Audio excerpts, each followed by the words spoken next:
The attitude of the 48 Group was quite simple. They believed that through trade came peace and prosperity.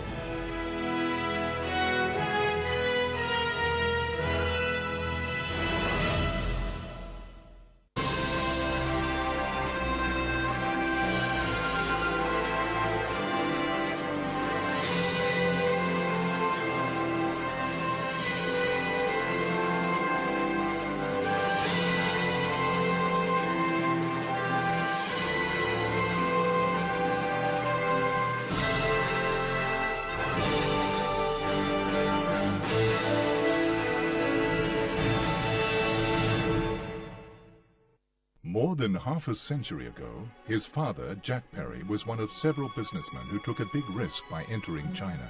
In 1953, they became the first to break the economic blockade imposed by Western countries. What they called an ice-breaking trip to China caused a great stir.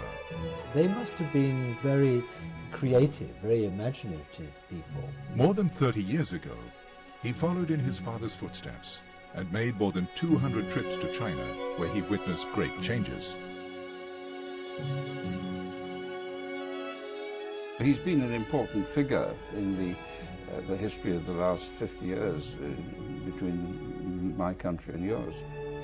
His son Jack, who was named after his grandfather, has become the young icebreaker. All three generations of the Perry family are fully committed to promoting a positive relationship between China and Britain. It's a very big coincidence that my grandfather, my father and myself all have a love for China. Most of the business deals I've done have been very creative and have been designed to create long-term opportunity, usually involve both the Chinese and the foreigner in moving beyond the areas where they're comfortable to something new, but which would be durable. He is Stephen Perry, chairman of the British 48 Group Club.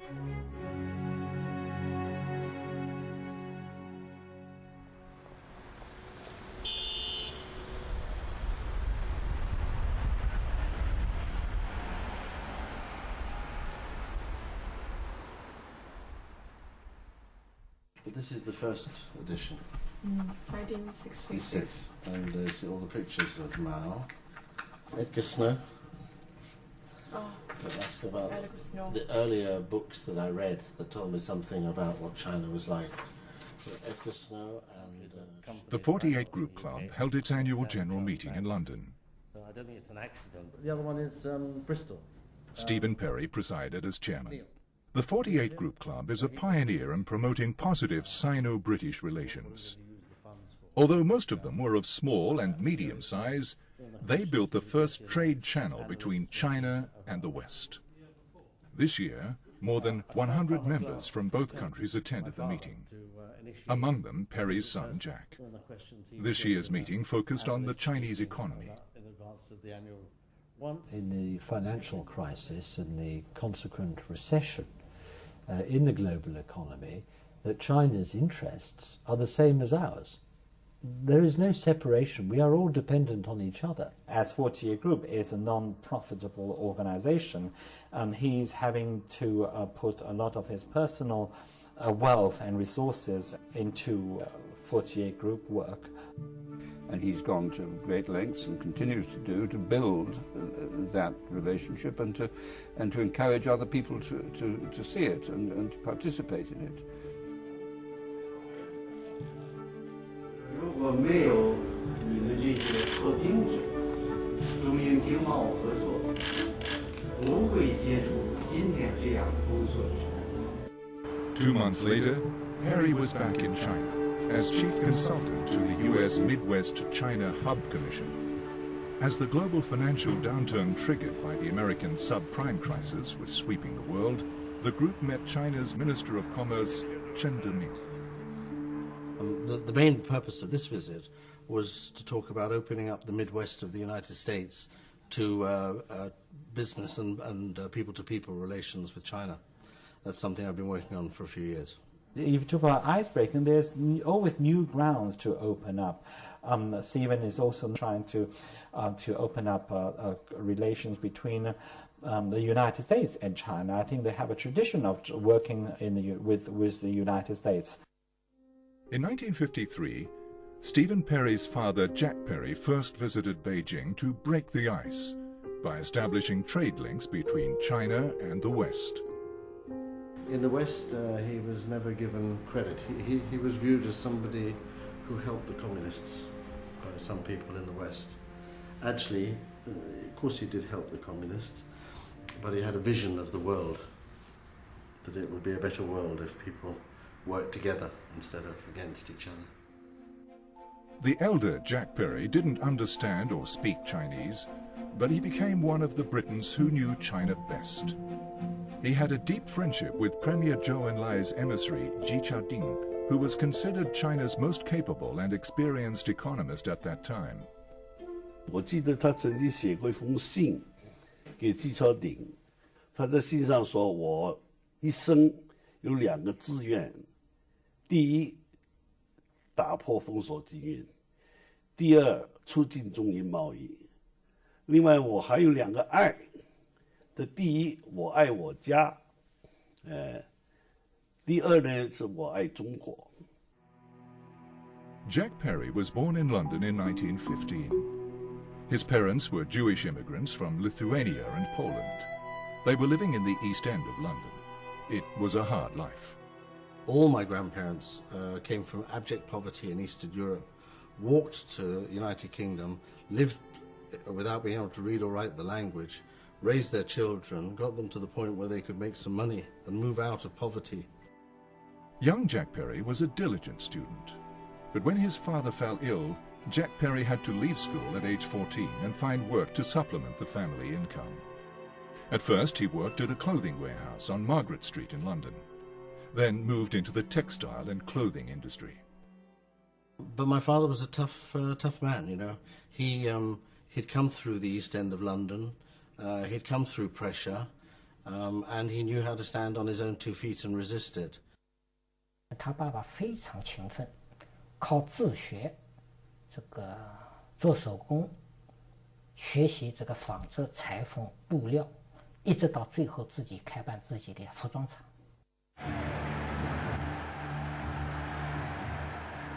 In the 1930s, fascist movements sprang up in Germany and Italy and spread to Britain.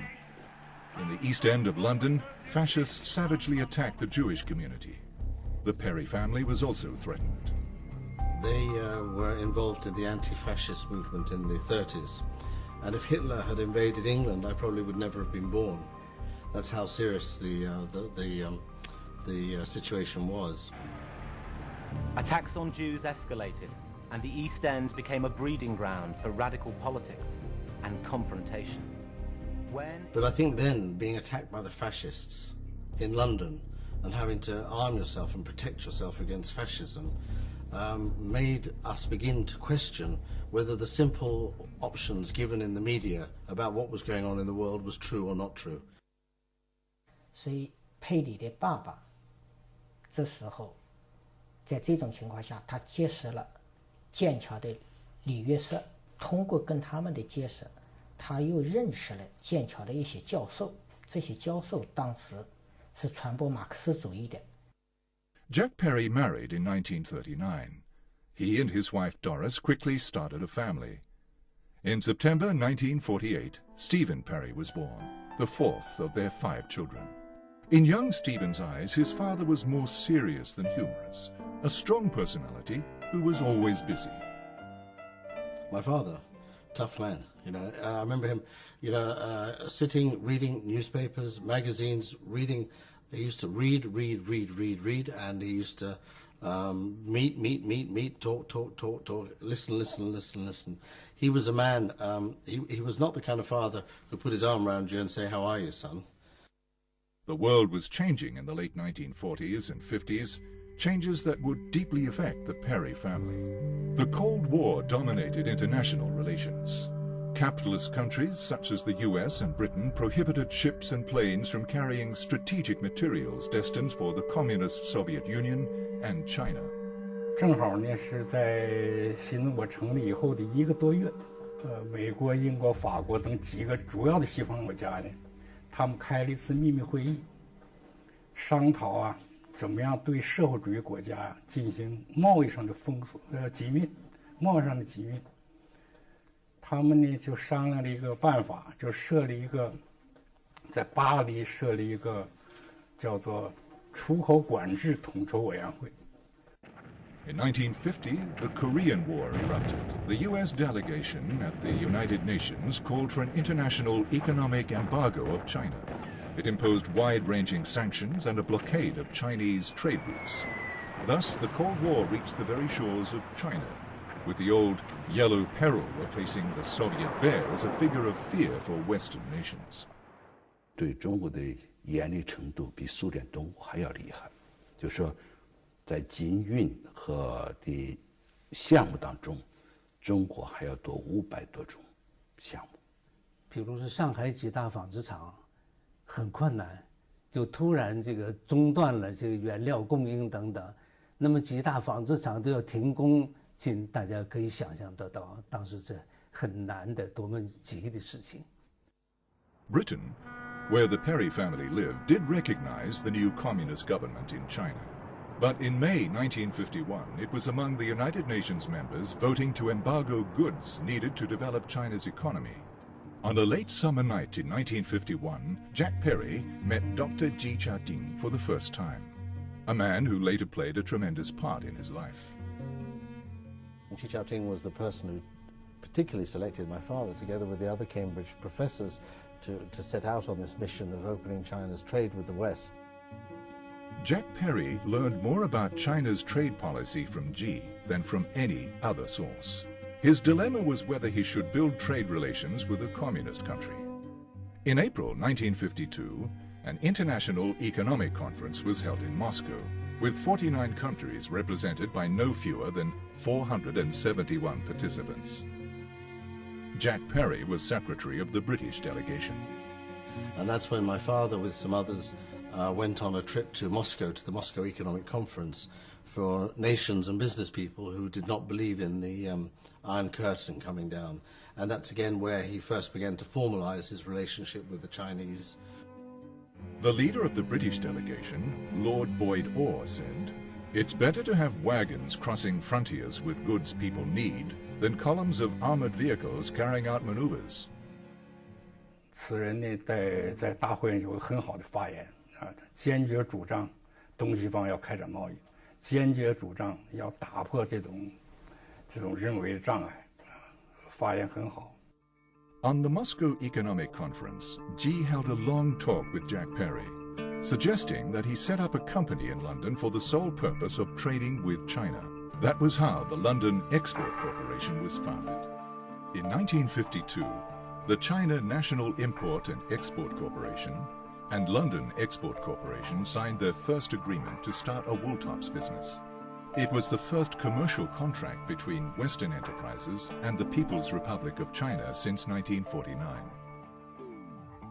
他父亲为什么会这么样做？我个人认为，就是他有坚定的信仰，他认准了正确的东西，他就会坚持，而且他是通过，由于他贫苦出身，通过了这个生活的磨练，在艰难的生活中间，他能自己凭着他这个劳动的出身，判断出什么是正确的，什么是错误的。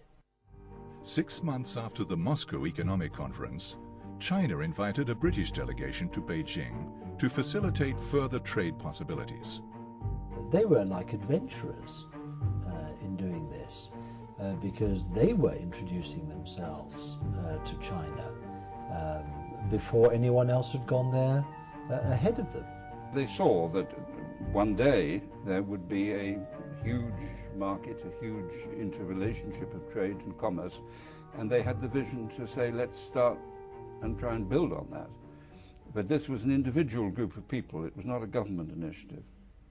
当时的国际环境和英国国内的环境，他们像今天这样公开的组织一个代表团来，还是很困难的事情。所以呢，他们就想出一个主意来，就是希望中国贸易会呢，能单个对英国上任朋友呢发这个签证邀请。这样的话，他们分别的由香港入境到广州。With barely enough time to take a breath in Guangzhou, Jack Perry was immediately seated on a train beginning a long journey to Beijing. My father made his first trip to China in '53, a year after starting business with China. It took him 7 days to get to Hong Kong, 3 days from Hong Kong to Beijing. Several days after Jack Perry reached Beijing, the rest of the mission arrived. The British trade delegation signed a £30 million business arrangement with the China National Import and Export Corporation on the 6th of July, 1953. Well, the icebreakers were very bold, and if you think about the context and the atmosphere surrounding relations with China, what was going on in China, how the rest of the world saw what was going on, they were way, way ahead of their time. The British side would sell China metal and metal products, mechanical and electrical appliances, and medicine and surgical equipment, among other things. From China would come vegetable oil and tea and silk. The deal was big news in the UK. And once firms knew that this was a market, they quickly jumped on the bandwagon and wanted to get in it as well. So I think they did a very good job. And they broke down the barrier too. I think has proved a very good foundation, a very good platform for the relationship that has grown between our countries and our peoples ever since. At the invitation of Ji Chading, Jack Perry travelled around China for several months before returning to Britain.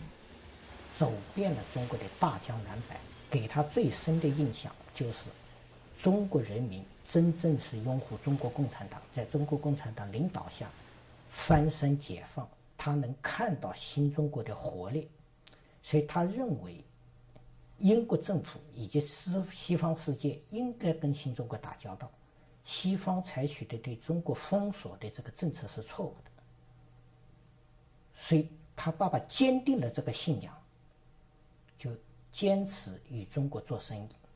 The icebreakers returned from Beijing to a lot of coverage in the British press, much of it negative. Well, it was opposition press and there was opposition government, and I think people thought that anybody trading with China was not patriotic. I think that's the line most people would have taken. He became involved in the whole China thing, which brought about a lot of hostility towards him and towards the family. And I had a lot of good friends in the street I lived in, but their parents were very wary about having contact with my parents. And he was fearless because he was getting an awful lot of hostility, and he just ignored it. He was not intimidated by the hostility. He had a view, and that was it. He didn't feel he had to be embarrassed about himself. They could see a man who had clear political ideas, but was also strong and wasn't going to be pushed around by people who disagreed with him. 老佩里的儿子这个 Stephen 佩里，正是在这种家庭背景下熏陶成长起来的，继承了他父亲的这种坚定信仰，这个坚韧不拔、破冰的这种精神。By 1954, the original icebreaker numbers had increased threefold. 48 manufacturers and traders had taken part in negotiations. This was the seed from which came the 48 Group. Although most of them were of small and medium size, they built the first trade channel between China and the West. The attitude of the 48 Group was quite simple. They believed that through trade came peace and prosperity. They didn't believe in blocking the development of trade. The blockages of trade had created world wars. And I think that what started out as the icebreakers a long time ago is now a very large sort of Chinese-English trade friendship group. Very big annual dinners now, very powerful business people come. In June 1954, several months after the rise of the 48 Group, China and the United Kingdom forged diplomatic ties at the level of chargé d'affaires, thus formalizing the partial restoration of diplomatic relations between the two countries. The Western embargo on China officially ended in 1957.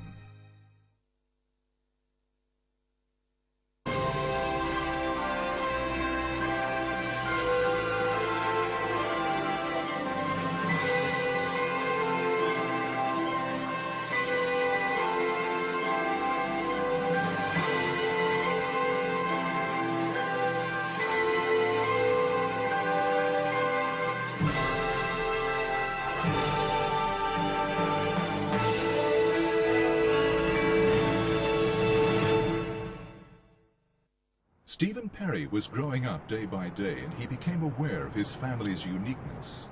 And I remember one of my teachers saying to me, what are you interested in, Stephen?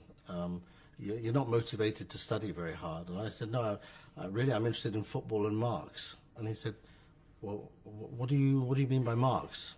So I said, well, dialectical materialism. And he said, do you know what that means? And I said, yes, materialism versus idealism, dialectic, the thesis, the antithesis, the synthesis. And he looked at me and he thought I was just a naughty boy. The 1960s were turbulent times. To many older people in Britain and elsewhere, musical groups like the Beatles embodied the cultural rebellion of the young. All this had an immense influence on young Stephen. Well, I was very interested in politics, but I was interested in the politics of the world, the politics of the Vietnam War, the politics of Russia and China, the politics of the West and East, and so on and so forth. In 1972, when planning his future, he chose to visit China at the age of 24. I wanted to try and understand China. Now, my father and me, neither of us speak Chinese, but I thought my father's primary interest in talking with Chinese was to talk about Marxism and politics as well as the trade. My interest was to try and understand what was it that made China tick.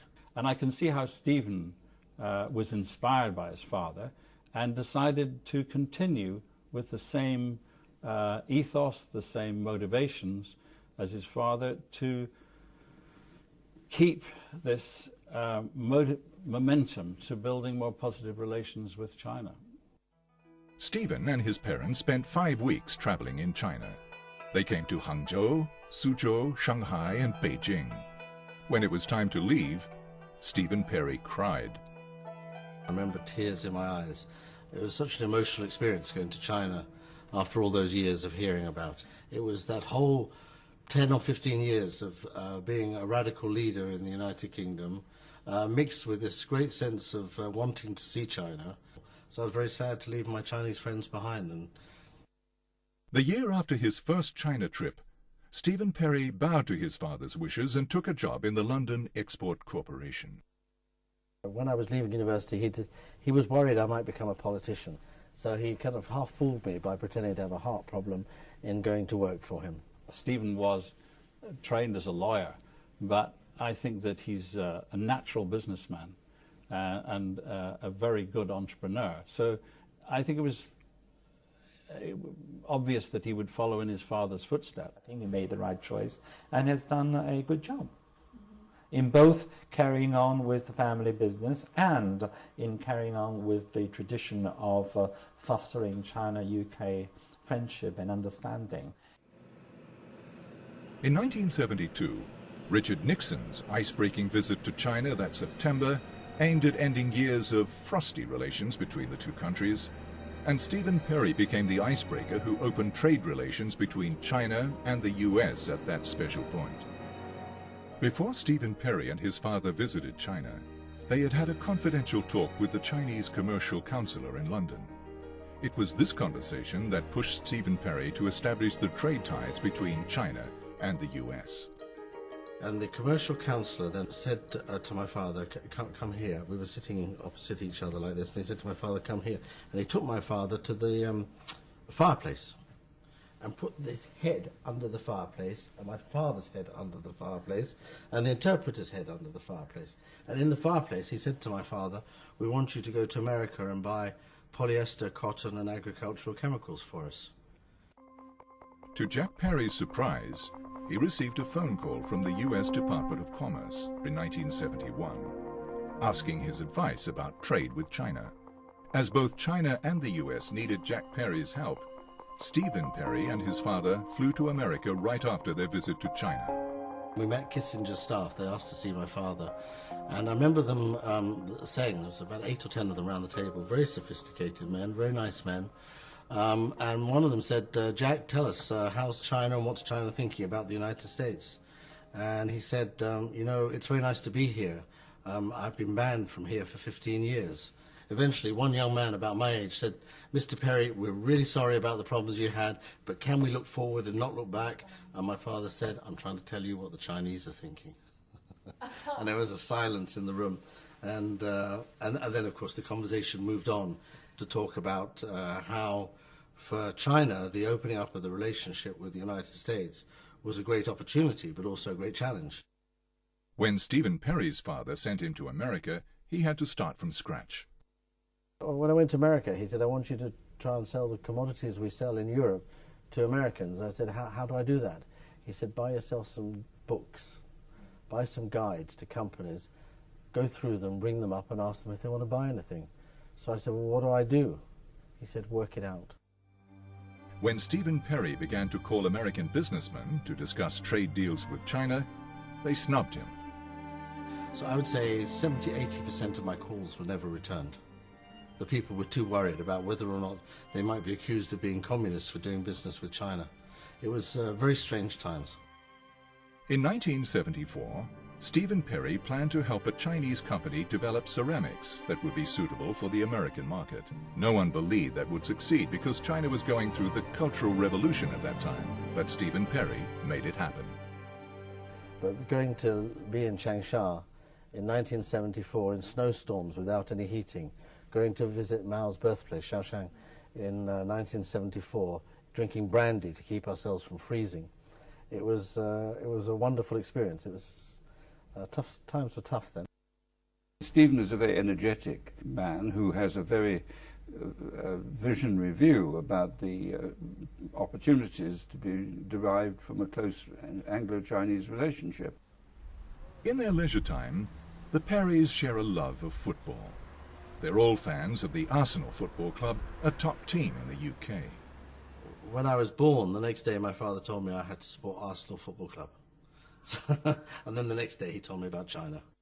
My grandfather was a fan of Arsenal years before me, so it became Stephen and then myself, and became a fan ever since I was a baby. The Chinese embassy approached us to help them take a football team to China in order to break the boycott of China in football circles. In May 1979, West Bromwich Albion, the first British football team to visit China, played a series of friendly matches against Chinese teams in Beijing. And midway through the second half, there was a great roar. And we all looked around. What was going on? None of us knew. We found out later it's public appearance of Deng Xiaoping. Over the past 50 years, the Perry family has met many Chinese leaders. It would have been really the personal relationships that they built up with leading politicians in this country, and I'm sure China. And in the sort of ordinary day-to-day relationships, they would continue to have said, look, this is a fantastic opportunity. And more people would have come to understand that. Stephen Perry would visit China several times a year. I'll tell you something quite personal. My dad used to go away a lot. We didn't see him very much when we were younger because he was in China a lot and trying to create a business and a wealth. And that's not easy. But he would always say, I love you all the way to China.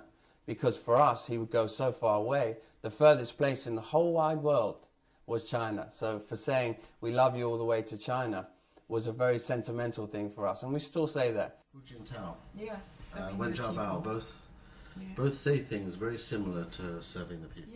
Stephen Perry always pays close attention to China's policies. 我给你举一个例子，这可能和那个，当我们国内学那个3个代表的时候，小派里专门请我去给他们的成员讲了一次。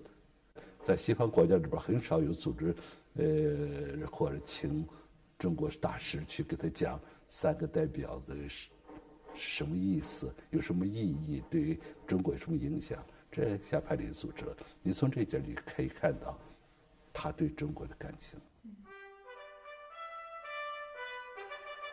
In 1997, Stephen Perry went to Hong Kong and established the London Export Corporation's branch office there, at a time when some Western companies were pulling out. Because we spent a lot of time going to Beijing, talking to Chinese leaders, what is your policy on Hong Kong? And I remember many foreign journalists used to say to me, you're being fooled, the Chinese are not telling you the truth. I said, why do you think I'm capable of being fooled? Why do you think I'm an idiot? I listened to a Chinese leader talk to me and I don't think he's telling me the truth. I want to listen to what he says. I want to analyse what he says, and I'll make up my mind about what he says. I'm not a fool. I think they saw this takeover of Hong Kong as inevitable. You know, you have to make the best out of it, and you have to be positive about it instead of always being negative and trying to make it difficult and try to make things difficult for both governments. He takes the view of the Chinese, the view of the outer world of China, and he makes his own opinion. And he makes his own thoughts of how China can move forward and how UK can move forward with China. Sino-UK relations have made substantial progress since the 1950s. The eyes of the world are increasingly on China's development. You are a world power. You know, nobody's going to ignore China, and everybody wants to know how it's developing, what its policies are, what role it wants to play, what the opportunities are for exchange and commercial activities and cultural cooperation. So China is today one of the world's most fascinating countries. Although the economic embargo against China is now ancient history, today a new layer of ice is forming between China and the UK. 这主要表现在意识形态方面。虽然中英之间有比如人权对话，有各种对话，有磋商，但是真正的英国人对中国的全面了解，恐怕还是需要个实践的。另外就是英国还是有一部分人社会制度意识形态的方面问题带有一些偏见，包括在西藏问题，英国大概西藏藏族势力，英国在英国是比较强的，但在欧洲这边。伦敦可能是藏族势力一个重要基地。In April 2008, when the Olympic torch relay passed outside the Chinese mainland, the BBC ran some distorted reports on Tibet, which provoked a protest by many Chinese students in London. Stephen Perry went to the scene and joined the demonstrations. The media in Britain is those that are there that haven't been here, and those that are controlling it. They write, you know, from a large degree of ignorance. 他跟我谈到，这些留学生，当时奥运火炬传递，伦敦下着大雪，留学生的这个以及在英国华人中间的这个支持祖国办奥运的这种，使他深受感动，也看到西藏问题这个西方媒体报道的这种歪曲报道，他感到很气愤，所以他觉得他有责任站出来。和支持留学生的这种行动，这是难得可贵的。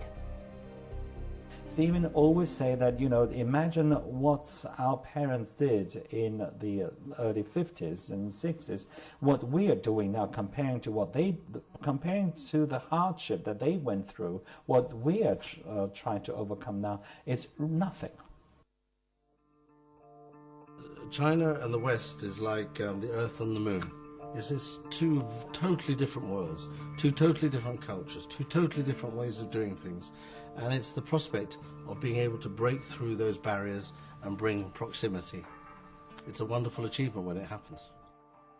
But I would say my father's view of China is trying to understand the differences and the gaps between the UK and between China, and trying to pencil them in a little bit, trying to solve the problems or help, be a part of the solution. Peoples of China, you can be sure that you have here in Spain, in Barcelona, are in front of Uganda.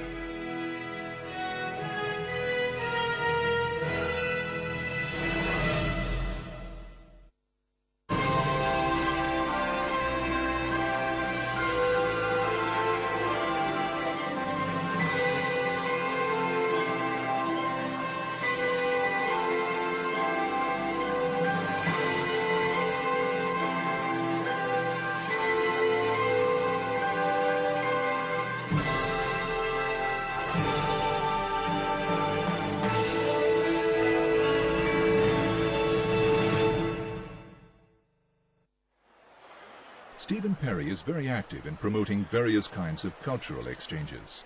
At the beginning of the 21st century, he was the first to take classical British musicals to China. In Shanghai, Andrew Lloyd Webber's The Phantom of the Opera had been performed over 100 times, and the theatre was sold out every time. I went to China and met Li Yuanchao, who then was the Vice Minister of Culture. And I said to him, do you think it's possible to put on this type of musical in China? He said, well, what do you have in mind? So I said, well, I think what I'd like to do first is put on a concert of the music. And he said, okay, where do you want to do it? And I said, maybe a great hall of the people. He said, that's very unusual. I said, yes, but then I think the important people will listen to it and make up their minds quickly about it. And so we put together a concert.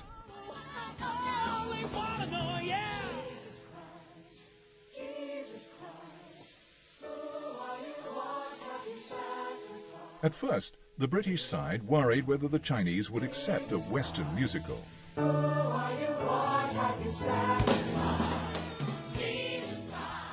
There were a few songs from Jesus Christ Superstar, and there was a big cross on the screen in the Great Hall of the People, and it was quite an interesting moment, and some people were a little bit uneasy and uncertain about the effect of it, but it all went on very, very well, I must say.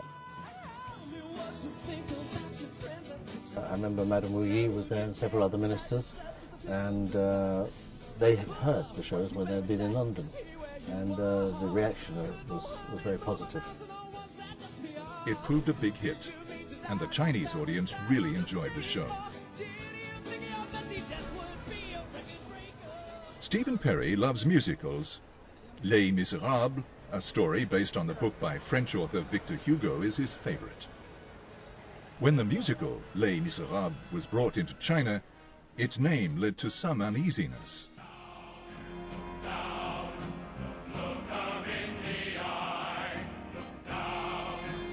When we were thinking to do Les Miserables in Chinese, some people raised the question of whether it was sympathetic with the concept of harmony.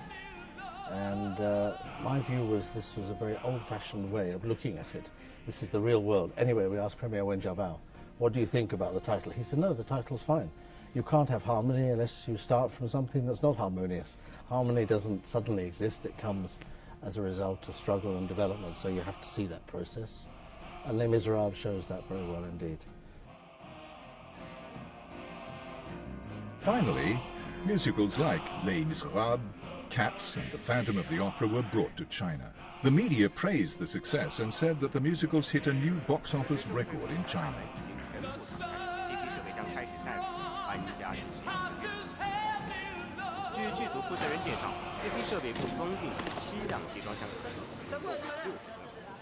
But the Cat was such a big hit in Shanghai that in the later weeks of the season, already SARS were getting serious. And even with that, the box office was well over 90%. So I think it's important for Chinese actors, singers, musicians to learn all the techniques of the West so they can apply them to their own Chinese culture. This was essentially, I think, a commercial initiative in the early days.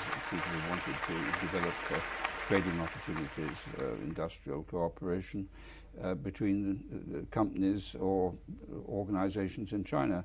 But of course now the relationship is much wider, and it embraces the whole range of social, cultural activities, and that's a very good thing. In the UK, Stephen Perry still has to deal with criticism because of his friendliness with China. I still come under a lot of pressure because I don't toe the line, and I'm independent in my attitude towards China.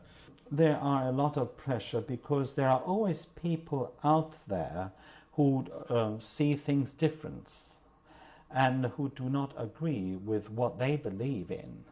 Why has China been so successful in this last 30 years? It is because the Chinese party has been brutally honest with itself. If something's not working, they're prepared to say it's not working and they'll change direction.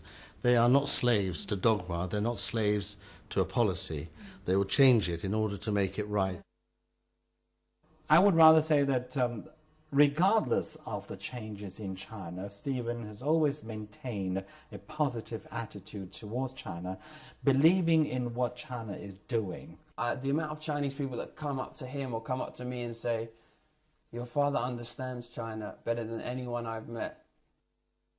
In recent years, both Chinese President Hu Jintao and Premier Wen Jiabao met with Stephen Perry in London. 我真的非常感动。他说：“我觉得中国领导人是非常非常的重这种情谊的，甚至能叫得出那个我父亲当时第一次带领这个破冰者这个集体去中国的时候，那所有代表团的人的名字，每一个人的名字，他说他们都叫得出来，这让他非常感动。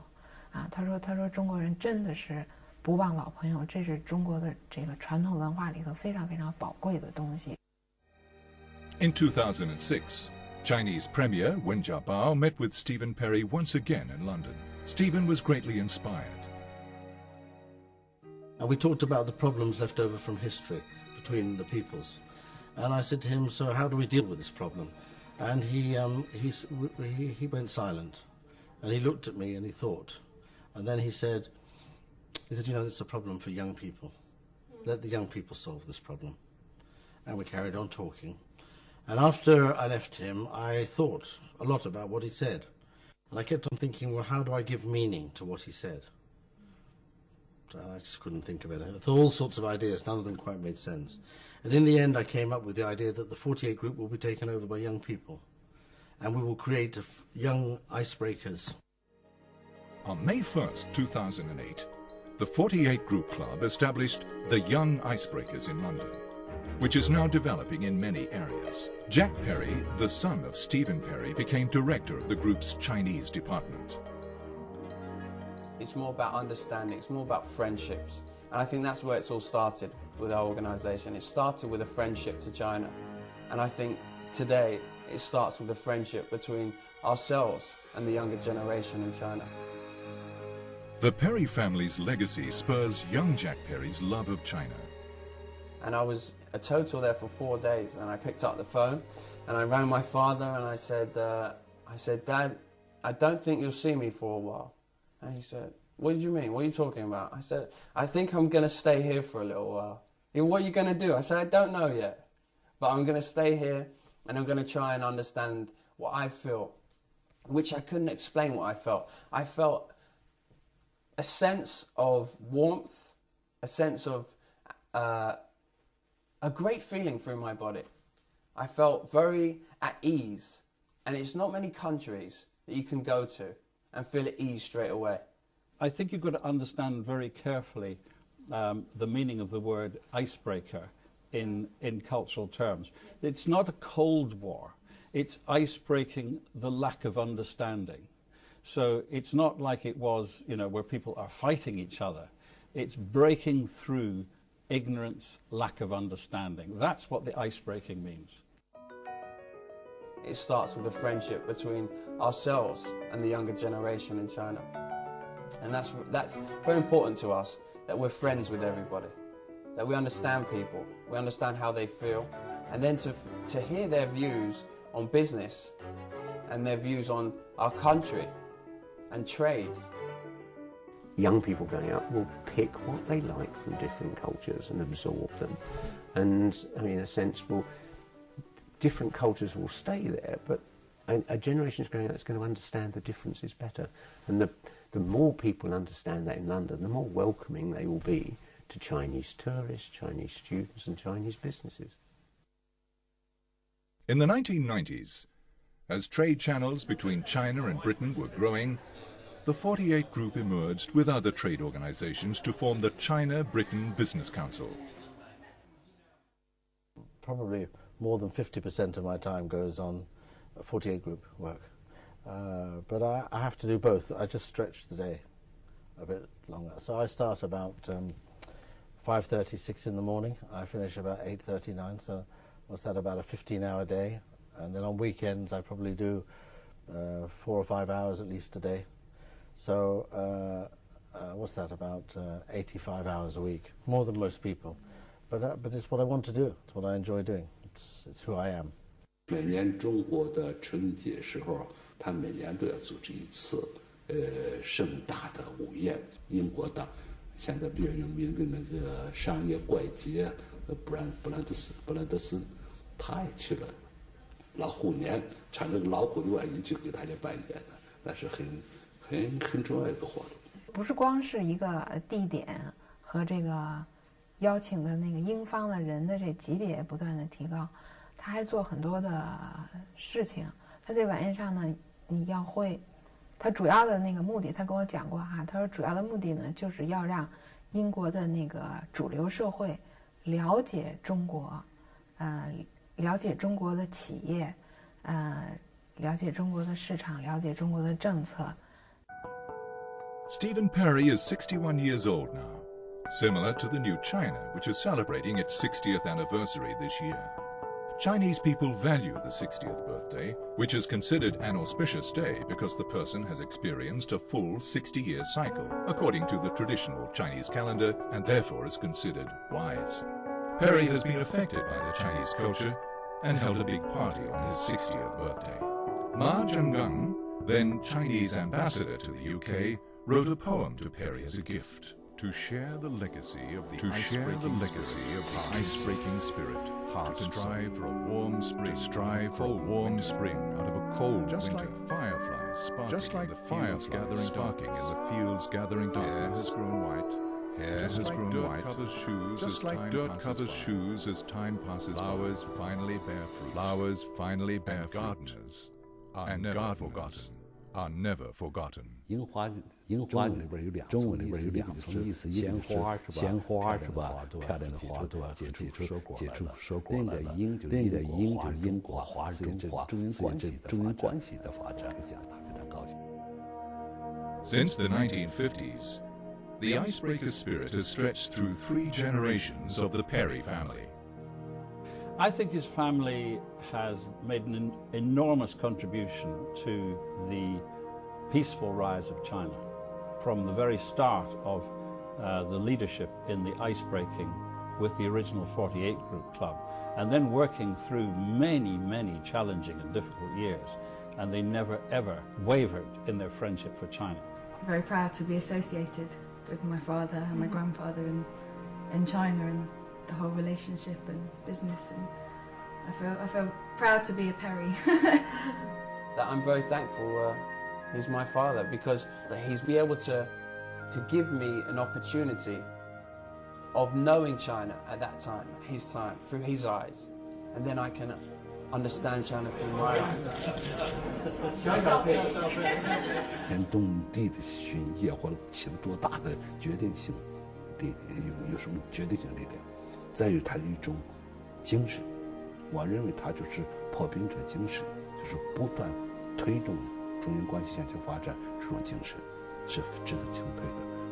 I think somebody who looked deeply into things and looked for the real driving forces and sought to see how to bring them together for a positive outcome together.